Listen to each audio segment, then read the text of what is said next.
Alvíceras. Muito bem. Muito bem, vamos então continuando com o nosso estudo Êxodo frente e verso. Muito bem. Hoje, o Deus cuja ira pode ser evitada. O Deus cuja ira pode ser evitada. YHWH é também um Deus cuja ira pode ser evitada, desviada. Lá em Êxodo capítulo 32, versículo 30 ao versículo 34, vai nos dizer isso. Vai nos dar um exemplo, né, de que isso pode acontecer. Vemos situações na Bíblia diversas em que Deus diz que vai fazer uma coisa, o homem faz uma outra coisa que arrefece aquela ira de Deus, e ele deixa de fazê-lo. Vemos, por exemplo, o dilúvio, que é uma das situações muito famosas, que Deus ia matar todo mundo, afogado. Mas aí ele abre uma exceção para Noé. Mas ali, no caso, Noé não precisou fazer muita coisa para se salvar. O que ele fez e que mudou a vontade de Deus foi para salvar os seus familiares, porque no primeiro comando que Deus deu, ele ia matar os familiares de Noé também, ele ia matar todo mundo, ele só não ia matar o Noé. Mas aí, graças à intervenção de Noé, Deus ele mudou de ideia e deixou de matar os familiares de Noé. O arrependimento, muitas vezes bem superficial, como o de Faraó, pode evitá-la, bem como o pode a oração intercessora, lá em Êxodo 8:8, por exemplo. A oferta pelo pecado também pode desviá-la. O sacrifício expiatório, né, a oferta pelo pecado, ou seja, Deus vai castigar o sujeito, mas aí ele queima lá, imola um animal, mata um animal, sacrifica-o, e aí Deus deixa de matar o sujeito. A ira é evitada. A ira sobre aquele infeliz é evitada e recai sobre o animal apenas. A oferta pelo pecado também pode desviá-la. Vai lá em Êxodo 29, do 10 ao 14. Embora Levítico seja mais rico em exemplos deste último caso. O supremo exemplo da ira de Deus sendo evitada é aquele da nobre oração intercessória de Moisés depois do episódio do bezerro de ouro, lá de 32, em que ele se identifica com seu povo, mostrando-se disposto a participar até do castigo que eles mereciam, conforme compare, aliás, com Paulo lá em Romanos 9:3 também. Também tem um outro episódio em que Abraão intercede por Ló, né? E aí Deus ia jogar saraiva de fogo lá em Sodoma, aquela chuva de fogo, né, e enxofre, aniquilou toda a cidade, mas graças à oração intercessória de Abraão em prol de Ló e sua família foram poupados daquela chuva. Em outras religiões, indivíduos também criam que a ira dos deuses podia ser aplacada através de orações e ofertas. Para eles, no entanto, tais orações possuíam eficácia mágica ou quantitativa. O grande desvio de ira da humanidade se deu graças à morte de Jesus, né? Que evitou que toda a ira de Deus recaísse sobre a humanidade, condenando-a por completo. E graças ao sacrifício expiatório dele, uma grande parte da população do mundo não será condenada. Se examinarmos o conteúdo da oração de Moisés, lá em 32, do 11 ao 14, veremos a peculiaridade da fé israelita. Moisés faz seu apelo a Deus com base em sua natureza, revelada no ato redentor recém-acontecido e na promessa de bênção a Israel. Muitos anos antes disso, em sua oração em favor de Sodoma, Abraão já fizera o mesmo, lá em Gênesis 18, do 22 ao 33. Não se trata de um perdão extorquido a alguém que não está disposto a concedê-lo. é a reivindicação do amoroso propósito que Deus já havia revelado.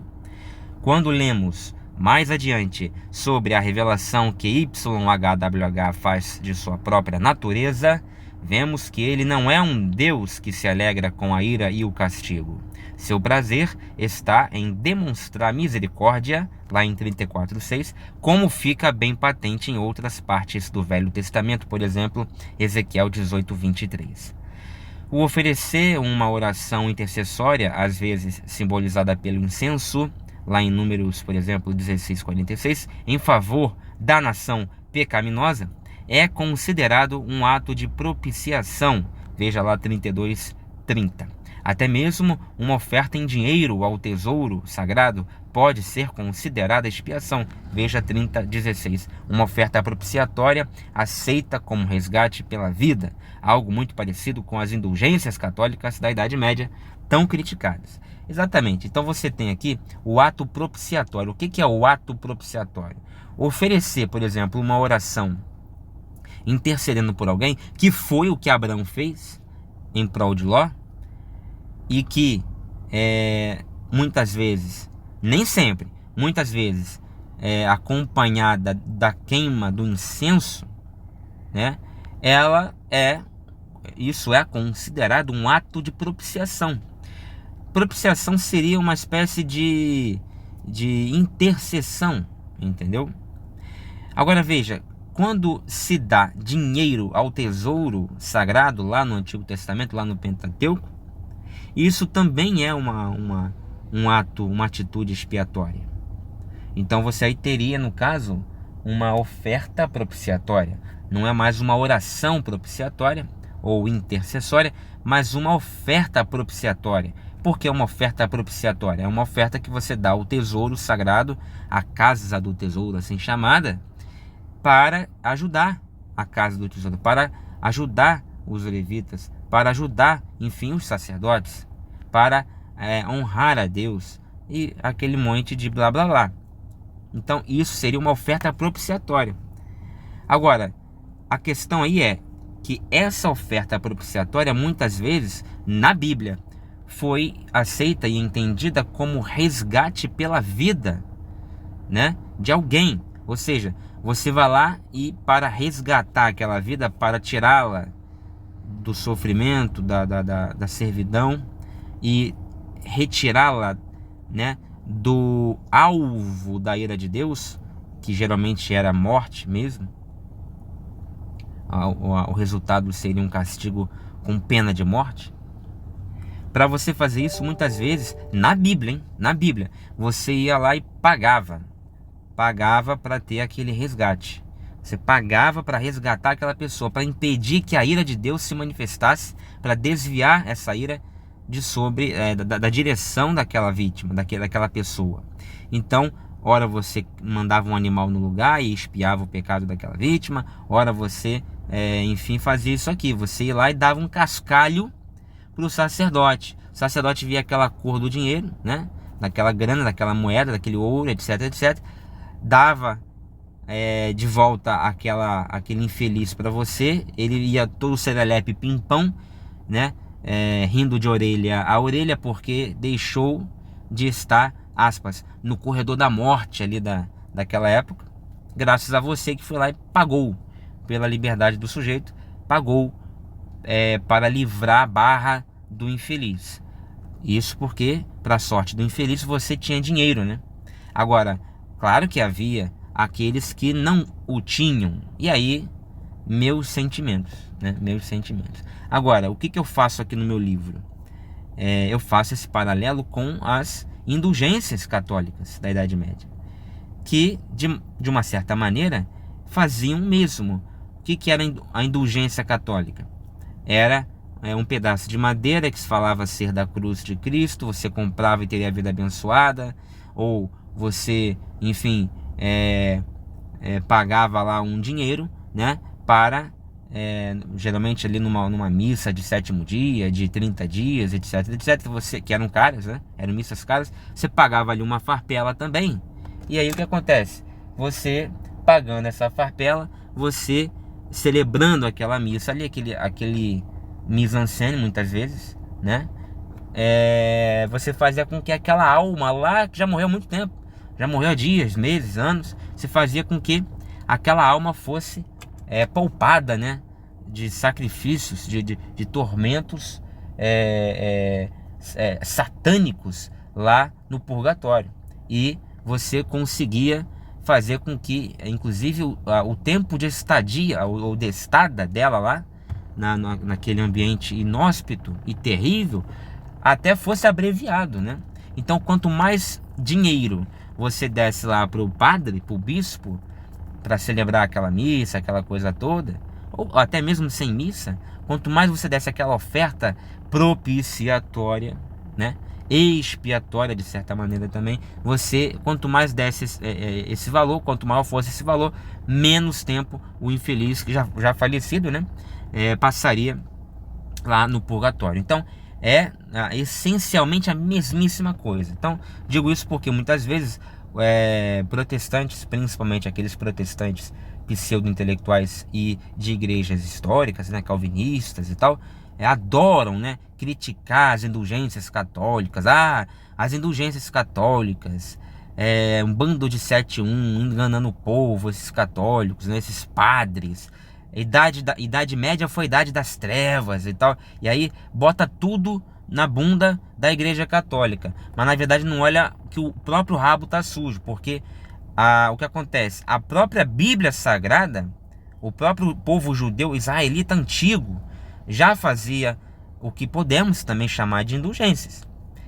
E por que eu digo a Bíblia? Porque a Bíblia é o suprassumo da correção e da perfeição para os protestantes de maneira geral. Não há erros, não há falhas.